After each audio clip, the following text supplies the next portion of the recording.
Hampshire Democrats, please welcome to the stage Andrew Yang.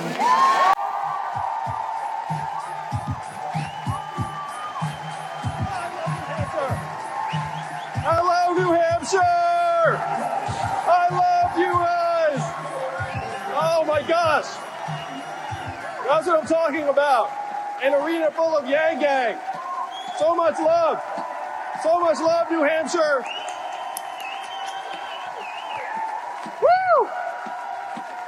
I love you all too, New Hampshire. I love you all too. How many of you know that I went to high school here in the state? Raise your hand if you knew that. I went to Phillips Exeter Academy. I graduated in 1992. They just had me back a few months ago. When I was honest, I said I have not been back in a long time because I did not enjoy my time here. And at that, the student body erupted in applause. And I was like, oh my gosh, I guess some things never changed. After I graduated from Exeter, I went to Brown University, not that far from here. I became an unhappy corporate attorney and then an entrepreneur that had a mini rise and maximum fall. But I stuck with it. I did well in business. And then when I saw the country was heading in the wrong direction, I started a nonprofit that helped create thousands of jobs around the country in places like Detroit, Cleveland, St. Louis, Baltimore, New Orleans, and Birmingham. Thank you. And it was during those 7 years that I got a firsthand look at why Donald Trump is our president today. It's the biggest question that Democrats need to answer in 2020. If you turned on cable news, you might think that he's our president today because of some mixture of Russia, racism, Facebook, the FBI, Hillary Clinton, emails, all sort of mixed together into some kind of brew. But I'm a numbers guy, and the numbers tell a very clear and distinct story that the reason why Donald Trump is our president today is that we automated away 4 million manufacturing jobs in Ohio, Pennsylvania, Michigan, Wisconsin, Iowa, all the swing states that Donald Trump needed to win. How many of you have noticed stores closing where you live here in New Hampshire? And why are those? Look around you. That's crazy. But it's normal. It's unfortunately no longer crazy. Why are those stores closing here in New Hampshire? One word answer. That's right. Amazon is soaking up $20 billion in business every single year. And how much is Amazon paying in taxes in return? 20 billion out, 0 back. That is the math. They're paying less in taxes than everyone here in this arena. I can say that with absolute confidence. When you all call the customer service line of a big company and you get the software, the bot, what do? 000, human, representative, until you get a human on the line. I do the exact same thing. But in 2 or 3 years, the software is going to sound like this. Hey, Andrew, how's it going? What can I do for you? It's going to be delightful, fast, efficient. You might not even realize it's software. What is that going to mean for the 2.5 million Americans who answer phones for a living right now? As 30% of your stores close, the most common job here in New Hampshire is retail clerk. The average retail clerk is a 39-year-old woman making between $9 and $10 an hour. What is she going to do? We're in the midst of the greatest economic transformation in the history of our country, what experts are calling the fourth industrial revolution. When is the last time you've heard a politician say the words fourth industrial revolution, New Hampshire? Just now.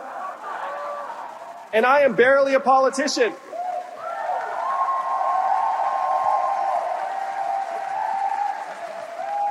So these are the real changes that have driven Donald Trump into the White House.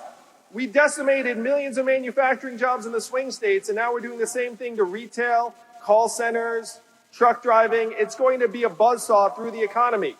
And unfortunately, the people in D.C. want nothing to do with it. Trust me, I went there first. My first move was not to run for president. I'm married, I have kids. So the question is, what are we going to do about it? What is the answer that Democrats are going to present to the American people? What is the economic vision? If you've heard anything about me, you heard something like this. There's an Asian man running for president who wants to give everyone $1,000 a month. Remember that? And the first time you heard that, it sounded like a gimmick. But then you dig into our country's history and you find it's a deeply American idea. Thomas Paine was for it at our founding. Martin Luther King championed it in the 60s, and it was what he was fighting for in 1968 when he was assassinated. It was so mainstream, it passed the U.S. House of Representatives in 1971, and one state has had a dividend just like this in place for almost 40 years. And what state is that, New Hampshire?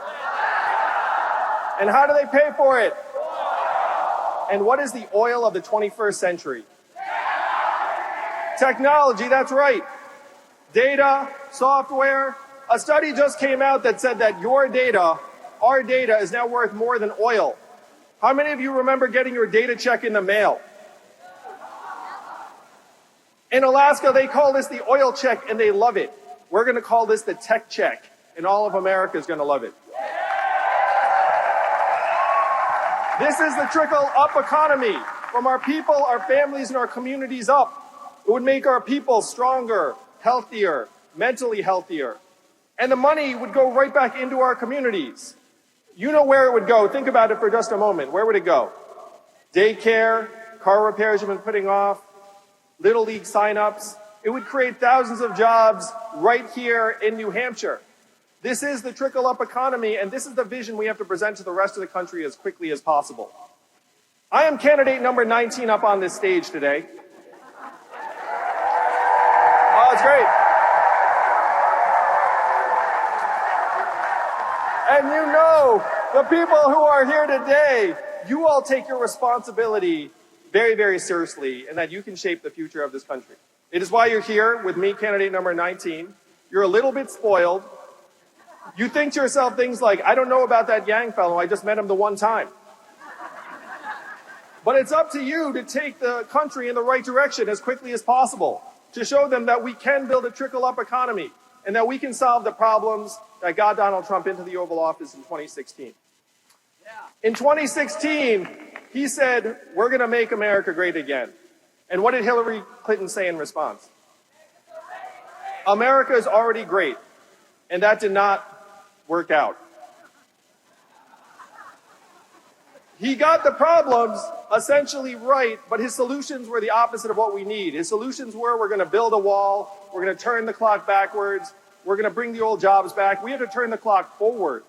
We have to accelerate our economy and society as quickly as possible. We have to evolve in the way we think about work and value. And I am the ideal candidate for that job because the opposite of Donald Trump is an Asian man who likes math. Thank you, New Hampshire. Thank you, New Hampshire. I love you. Yang Gang 2020. Yang Gang 2020. Yang Gang 2020. Yang Gang. Yeah, yeah. Yang Gang 2020. Yang Gang 2020. Yang Gang 2020. Yang Gang.